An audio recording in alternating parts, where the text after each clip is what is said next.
நான் கயல் எல்லாரும் சேஃபாக செக்யூராக இருங்க. ஆர்கானிக் ஃபுட் எப்போவுமே உடம்புக்கு ரொம்ப நல்லது. நம்ம என்னதான் விளைய வச்சாலும் ஒரு சில டைமில் நம்ம அவுட் சைட்லேருந்து வாங்க வேண்டி வரும். சம்மரில் ஓகே, வின்டரில் கண்டிப்பாக வி ஹாவ் டு ஆர்டர். அப்படி இருக்கும்பொழுது பார்த்தீங்கன்னா நான் வந்து ஒரு ரிவர்ஃபோர்ட் ஆர்கானிக் ஃபார்மர்ஸ் கிட்டேருந்து, அதாவது நான் என்ன சொல்கிறேன்னு பார்த்தீங்கன்னா நீங்கள் கடையில் போய் நிறைய காசு கொடுத்து வாங்குறதுக்கும் ஒரு நேரடியாக போய் ஒரு விவசாயிகிட்ட வாங்குறதுக்கும் நிறையவே வித்தியாசம் இருக்குது. இப்போ இந்தியா நம்ம ஊர்ல எல்லாம் கண்டிப்பாக நீங்கள் நேரடியாகவே போய் ஃபார்மர்ஸ் கிட்ட வாங்குங்க.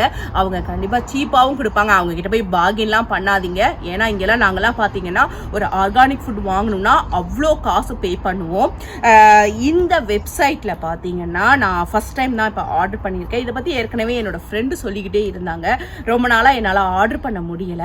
அன்னைக்கு நான் ஃபேருக்கு போயிருந்தேன் இல்லையா, அங்கே பார்த்தீங்கன்னா இந்த கடை வச்சுட்டு எங்களை கூப்பிட்டுட்டு நிறைய எக்ஸ்பிளைன் பண்ணாங்க. சரி ஓகே ஒரு ஆர்டர் போடலாமே அப்படின்னு சொல்லிட்டு நான் ஆர்டர் போட்டிருக்கேன். இந்த பாக்ஸு இப்போ எனக்கு அரைவ் ஆயிடுச்சு. இதோட விலை பார்த்தீங்கன்னா 12 பவுண்டு, 12லேருந்து 13 பவுண்டு பே பண்ணோம். நம்ம ஊரு காசுக்கு ஒரு 1000 ரூபாய் 1200 வச்சுக்கோங்களேன். அந்த மாதிரி எனக்கு என் ஹஸ்பண்டுக்கெலாம் சில ஃபுட்டெல்லாம் வந்து நாங்கள் ராவாக சாப்பிடுவோம். ராவானா பச்சையாகவே நாங்கள் வந்து சில காய்கறிகள்லாம் சாப்பிடுவோம். அதனால நான் இது என்ன ஆர்டர் பண்ணியிருக்கேன்னு பார்த்தீங்கன்னா கீரை. நாங்கள் கீரையவே பச்சையாக நாங்கள் சாப்பிடுவோம். ஜஸ்ட் ஒரு தனியாக வச்சுட்டு அதில் ஆலிவ் ஆயில் போட்டுட்டு ரொம்ப டேஸ்ட்டாக இருக்கும். ஜஸ்ட் ஆலிவ் ஆயில் தான், அப்படி இல்லைன்னா பால்சமிக் வினிகர் கலந்துட்டு இந்த கீரையை சாப்பிட்டோம்னா அவ்வளோ சூப்பராக இருக்கும் பச்சையாக. இந்த மாதிரி பச்சையாக சாப்பிடும் பொழுது ஆர்கானிக் தான் நல்லது. இல்லைன்னா கெமிக்கல் பெஸ்டிசைட் அடிச்சிருந்தாங்கன்னா அது உடம்புக்கு நல்லது கிடையாது. அதனால தான் நான் வந்து ஆர்கானிக் கீரை வாங்கியிருக்கேன். இப்போ நம்ம இந்த பார்க்குற இந்த பேக்கில் கூட பாருங்க, இதை நீங்கள் நினைப்பீங்க ஆர்கானிக் ஷாப்புங்கிறாங்க, பிளாஸ்டிக் கவரில் கொடுத்துருக்காங்களேன்னு. ஆக்சுவலாக இது வந்து பிளாஸ்டிக் கவர் கிடையாது. எழுதியிருக்காங்க பாருங்க, this bag may look like a convenient plastic but when composted it will break down completely like a plant decomposing. அதனால இந்த கவர் கூட நமக்கு ஆர்கானிக் கவர். இது வந்து பிளான்ட் செல்லுலஸ்லேருந்து எடுத்தது. இது வந்து ஒரு பயோடிகிரேடபிள் பிளாஸ்டிக். இப்போ வர பிளாஸ்டிக்குங்கெலாம் பார்த்தீங்கன்னா திட்டத்தட்ட அது வந்து மண்ணில் போய் டிகிரேட் ஆகிறதுக்கு 20 இயர்ஸ் வரைக்கும் ஆகும். சில பிளாஸ்டிக்லாம் மோர் தென் 20 இயர்ஸ். ரீசெண்டாக நான் ஒரு ஆர்டிக்கிள் படித்தேன். என்ன நினச்சின்னு பார்த்தீங்கன்னா எங்கள் யூகேல நிறைய பிளாஸ்டிக் யூஸ் பண்ணுவாங்க. அது ஒரு கடல் சார்ந்த தீவில் போய் நிறைய போய் ஸ்டோர் ஆகிருக்கு. அப்போ அந்த நாட்டோட பிரைம் மினிஸ்டர் என்ன பண்ணார்னா எல்லா குப்பையும் கலெக்ட் பண்ணி இங்கிலாந்துன்னு லேபிள் போட்டிருக்க அவ்வளோ பிளாஸ்டிக்கையும் ஒரு கப்பலில் ஏற்றி திருப்பி லண்டனுக்கே அனுப்பி வச்சுட்டாங்க. அடுத்தது இந்த பாக்ஸில் என்ன வந்திருக்குன்னு பார்த்தீங்கன்னா செர்ரி டொமேட்டோஸ் வந்திருக்கு.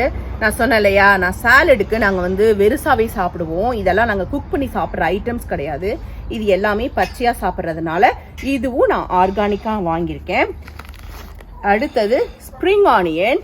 இந்த ஸ்ப்ரிங் ஆனியன் கூட நான் நூடுல்ஸில் போட்டு வதக்குறது கிடையாது. நான் குக் பண்ணிட்டு இதை என்ன பண்ணுவேன்னா பொடி பொடியாக நறுக்கி அதுக்குள்ளே போடுவேன். இது நம்ம ஒரு நூல் எனக்கு பிடிக்கும், அதனால அது ஒன்று வாங்கி அதில் இது இந்த பேக்கிங்லேயே வந்திருக்கு. அடுத்தது பார்த்தீங்கன்னா கேரட், 100% ஆர்கானிக் கேரட் அப்படியே லீஃபோடையே நமக்கு அனுப்பியிருக்காங்க. ஏன்னா நான் குழந்தைங்களுக்கு கேரட் கொடுக்குற பழக்கம் இருக்குது. பச்சையாகவே கொடுத்து விடுவேன். ஜஸ்ட் ஒரு வாஷ் தான் பண்ணுவேன். ரொம்ப போட்டு தோலெல்லாம் உரிக்கிறது அதெல்லாம் நான் பண்ண மாட்டேன். சில பேர் இந்த தோலை கூட சீவிட்டு கொடுக்குறாங்க. நான் அப்படி கொடுக்க மாட்டேன். ஜஸ்ட் நல்லா வாஷ் பண்ணி இந்த மண்ணை மட்டும் எடுத்துட்டு தொடச்சிட்டு ஆர்கானிக்ங்கிறதுனால அப்படியே இதை குழந்தைங்களுக்கு கொடுத்துருவேன். இது என்ன கொடுத்துருக்காங்கன்னா மஷ்ரூம். இது சூப்பராக இருக்கும். இந்த மஷ்ரூமு செஸ்னட் மஷ்ரூமு எல்லாமே சூப்பராக நல்லா வெல் பேக் பண்ணி கொடுத்துருக்காங்க. இந்த மஷ்ரூம் வந்து ஒரு ப்ரௌன் கலர் இருக்கும். ஆரம்பத்தில் எனக்கு இந்த ஸ்மெல் பிடிக்கவே பிடிக்காது. என் ஹஸ்பண்டுக்கு இந்த ஃப்ளேவர் ரொம்ப பிடிக்கும். எப்போ பார்த்தாலும் இந்த மஷ்ரூம் வாங்கி பண்ணுவாங்க. இப்போ எனக்குமே இது ரொம்ப பிடிக்க ஆரம்பிச்சிருச்சு. அடுத்தது பொட்டேட்டோஸ் வந்து கம்ப்ளீட் ஆர்கானிக். நான் ஒரு விஷயம் சொல்லணும், அதாவது எல்லா விஷயத்துலையுமே ஆர்கானிக் சாப்பிடணும்னு அவசியம் கிடையாது. ஆனால் ஒரு சில வெஜிடபிள்ஸ் வந்து கண்டிப்பாக ஆர்கானிக் தான் சாப்பிடணும்னு சொல்லுவாங்க. அதில் ஒன்று தான் பொட்டேட்டோஸ். எப்போவுமே உருளைக்கிழங்கு வந்து ஆர்கானிக் சாப்பிட்றது உடம்புக்கு ரொம்ப நல்லதுன்னு சொல்லுவாங்க. ஏன்னா அந்த ஃபெர்டிலைசர்லாம் போடுறது வந்து இது வந்து ரூட்டில், இது வந்து டியூபர்ஸ்ன்னு சொல்லுவாங்க. அதாவது டியூபர்ஸ்னால் என்னென்னு பார்த்தீங்கன்னா அதோட வேரில் அதோட உணவு சத்தை அப்படியே தக்க வச்சுக்கிட்டு வளரக்கூடியது தான் டியூபர்ஸ்ன்னு சொல்லுவாங்க. அதாவது இது பார்த்தீங்கன்னா கிழங்கு வகைகளை சார்ந்தது. நம்ம ஊரில் மரவள்ளி கிழங்கு, சவாரிக்கட்டை, அதெல்லாம் பார்த்தீங்கன்னா கிழங்கு வகை அடியில் வந்து தான் காய்க்கக்கூடியது. முள்ளங்கி, இந்த மாதிரி நிறைய டியூபர்ஸ் பிளான்ட்ஸ் இருக்குது. இது அதோட எனர்ஜி ஃபுல்லாத்தையும் எங்கே ஸ்டோர் பண்ணும்? அதை கிழங்குல ஸ்டோர் பண்ணும். அப்படி இருக்கும் பொழுது இதெல்லாம் ஆர்கானிக்காக சாப்பிட்டோம்னா உடம்புக்கு ரொம்ப நல்லது, நார்மல் ப்ராடக்ட் வாங்கி சாப்பிட்றத விட. எஸ், அப்பா செமையாக இருக்குது.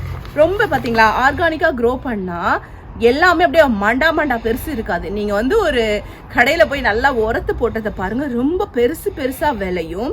இந்த பாருங்கள், இந்த ஆர்கானிக் பொட்டேட்டோ பாருங்கள், இவ்வளோதான் சைஸே. இதை நாங்கள் என்ன பண்ணுவோம்னு பார்த்தீங்கன்னா இதையும் நான் பாயில் பண்ணிவிட்டு சாலட் பண்ணுவேன், செம்மையாக இருக்கும். அதுக்காக தான் இந்த இருக்குது பாருங்கள், இந்த பாக்ஸை வந்து நம்ம உடனே ரிட்டர்ன் பண்ணிடணும். இதையும் நம்ம குப்பையில் போட முடியாது, இதிலே போட்டிருப்பாங்க. Please keep this box pack. நம்ம வந்து நெக்ஸ்ட் டைம் கொடுக்கறதுக்கு இந்த பாக்ஸை வச்சுருக்கணும். உடனே நினச்சிக்காதீங்க, ஆஹா இங்கே எது கையலுக்கு வந்து ஸ்பான்சர் வந்திருக்குன்னு. இது ஸ்பான்சர் வீடியோ கிடையாது. ஜஸ்ட் நான் வாங்குகிறேன், உங்களுக்கு யூஸ்ஃபுல்லாக இருக்கும்.